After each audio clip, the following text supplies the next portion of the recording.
are the top 5 Valorant agents in my opinion. Fifth goes to Breach. He is good on defense and offense and is one of the most annoying agents to play against. In fourth, we have Cypher. The utility provides great information that can be difference between winning and losing a round. Third place goes to Brimstone.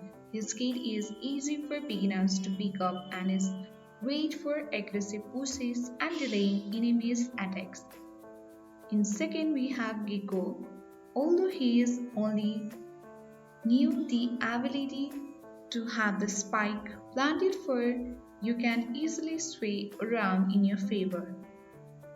So combined with flashes, Gekko is a force on any map. In first is Phoenix, one of the best agents in all ranks. His ult gives us a huge advantage, virtually making the round 6v5 while also having the ability to heal himself. Do you agree? So that's it. I hope this video was helpful. Thank you for watching and see you in the next video.